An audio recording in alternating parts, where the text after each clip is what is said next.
After reading an article that a priest wrote on the demon for a renowned Catholic magazine, I feel compelled to write a rebuttal. I am sure that the author of the piece was in good faith, but I am here to attest that what happened to me is directly contrary to what the priest asserts in his article. I am 54, and I have been a psychiatric nurse for 16 years. Despite all my failings, and the fact that I was not very faithful in practicing my faith, I have always believed in God. In my infancy, I received the usual basic instruction in preparation to receive the first sacraments, but I never troubled to continue my education and my knowledge of the faith. Not surprisingly, my beliefs eventually collapsed, and I did not set foot in a church for decades. I continued to pray for a while in my own way, then I stopped even that, but at the same time, I was unhappy. I felt that I was rejecting a much-needed love. 7 years ago, after my grown children left home, I began to have more time for myself, and I felt the desire to deepen my relationship with God. I tried, but it required a great effort. I felt dry, bound, closed within myself, almost unable to communicate. This scared me. At the same time, I noticed that many of my coworkers gradually became affected by mental illness, and I was afraid that I was going to be next. All attempts to help me were unsuccessful, including those of the hospital chaplain. I rejected everything. I woke up in the morning full of hatred for everyone and everything. I felt within me a homicidal violence that was rooted in the distant past, but that I had managed to repress thanks to my upbringing. I held unreasonable grudges. I wanted to scream, but I looked calm and sweet on the surface because of my habit of self-control. I had been prey to suicidal thoughts since adolescence, but I always managed to repress them. I lived in a state of constant anguish. On and off, for many years at night, I suffered the same two strange nightmares. In the first dream, I saw a man at the bottom of an empty pipe. I am not sure if it was a paper roll or a sewer line.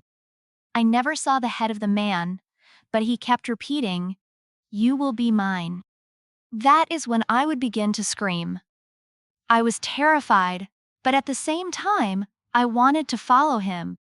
The nightmare only ended when my husband, realizing what was happening, would wake me up. In the other dream, someone would place in my arms a 9 or 10-month-old baby girl, which I accepted with great joy. Suddenly, her gentle weight became heavy as lead, and I struggled trying to hold her and save her from falling. But, despite all my efforts, I ended up wounding the small creature, hurting her. After my husband woke me up, I would be full of sadness, praying to God for deliverance from these nightmares or premonitions. In 1989, I met an exorcist, seemingly by chance, but I believe that the Lord had a hand in it. I did my best to explain my feelings to him, the many strange events in my life, and my inability to pray. He told me that I was under demonic attack and that he could help to heal me. It was wonderful. Without any theatrics or spectacular gestures, he began to bless me. Everything took place in the most discreet, delicate manner. Slowly, gradually, I lost all feelings of hatred, all desire to lash out at everyone. I stopped holding grudges, and I was no longer the victim of suicidal or violent thoughts. My nightmares vanished. It was as though all the evil that had accumulated inside me during my entire life, and that was trying to spill out, had disappeared. I began to practice my religion faithfully. Now I pray a lot, but I know that I am still marked. The evil one does not let me go, and at times he strikes me physically and psychologically.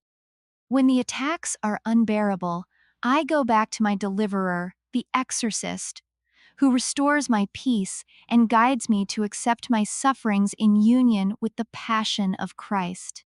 I willingly accept this mission of suffering as an intercession for all who are tormented by Satan. I always beg the Holy Spirit for help, and I think that He is guiding me by showing me how to help others in light of my own painful experience.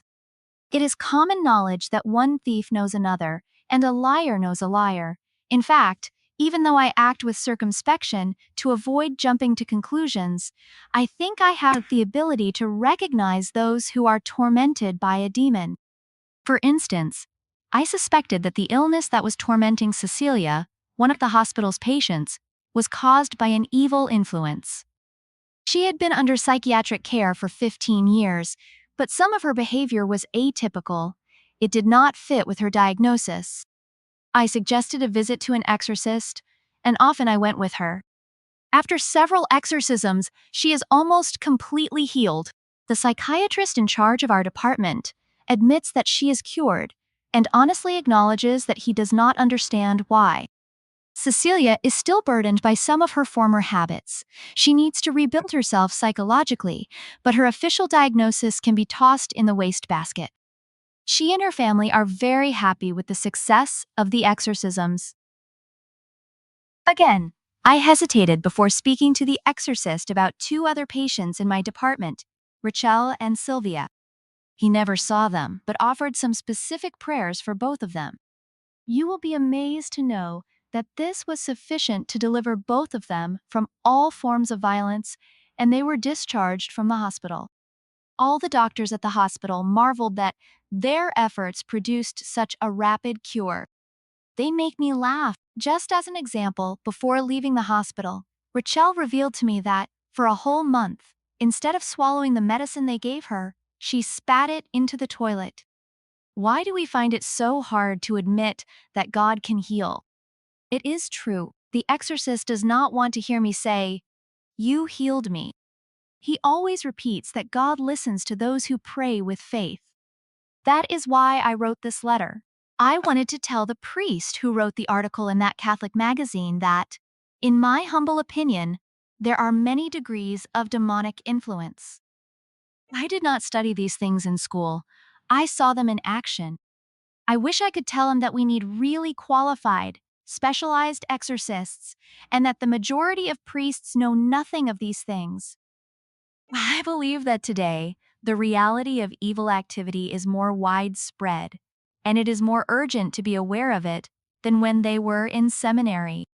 The author of the article that prompted this letter is probably right when he claims that cases of possession are rare. To say otherwise would be almost like promoting the evil one. However, that article failed to mention that there are many other, less severe forms of evil influences that are not possession.